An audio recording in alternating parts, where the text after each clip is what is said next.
जय श्रीमान नारायण। आज हम इस विषय पर विचार करेंगे कि यह संसार क्या है। तो महाभारत में शांति पर्व के 329 अध्याय के 38 एवं 39वें श्लोक में देवर्षि नारद जी श्री सुखदेव जी से संसार के विषय में प्रसंग सुना रहे हैं कि यह संसार एक नदी के समान है। तो फिर इस संसार रूपी नदी का उद्गम बिंदु क्या है? यह संसार रूपी नदी कहाँ से निकली है? तो इस संसार रूपी नदी का उद्गम बिंदु सत्य है, अर्थात यह संसार रूपी नदी सत्य से निकली है। पुनः आगे प्रसंग सुनाते हुए देवर्षि नारद जी बता रहे हैं कि इस संसार रूपी नदी का स्रोत क्या है।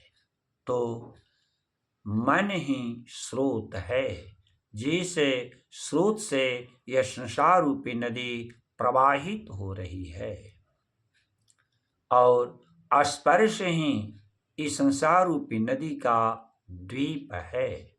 पुनः आगे सुनाते हुए देवर्षि नारद जी यह बता रहे हैं कि इस संसार रूपी नदी का प्रवाह क्या है।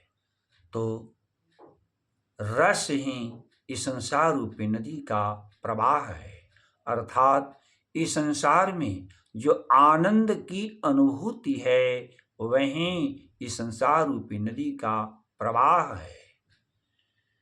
इस संसार रूपी नदी का कीचड़ क्या है? तो गंध ही इस संसार रूपी नदी का कीचड़ है, अर्थात इस संसार में मन को आकर्षित करने वाले जितने सुगंधित वस्तुएं हैं या सौंदर्य हैं वे ही इस संसार रूपी नदी के कीचड़ हैं। इस संसार रूपी नदी का जल क्या है? तो शब्द ही जल है। इस संसार रूपी नदी का घाट क्या है? तो स्वर्ग ही दुर्गम घाट है। आगे प्रसंग सुनाते हुए देवर्षि नारद जी पुनः बता रहे हैं कि तब इस संसार रूपी नदी को पार करने के लिए नाव क्या है?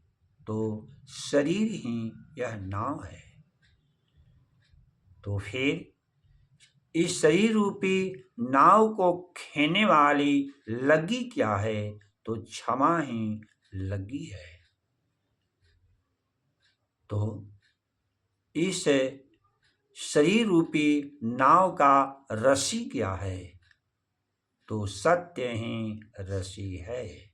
यदि इसमें त्याग रूपी वायु का सहारा मिल जाए तो इस संसार रूपी नदी को आराम से पार किया जा सकता है।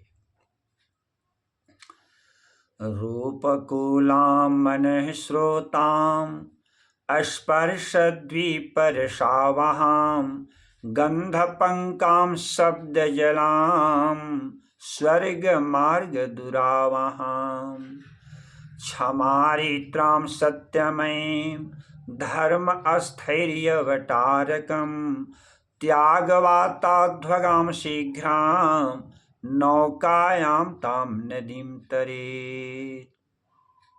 जो अभी तक इस चैनल को सब्सक्राइब न किए हों वे सब्सक्राइब कर लें तथा इस वीडियो को लाइक और शेयर करें। ओम स्वस्ति।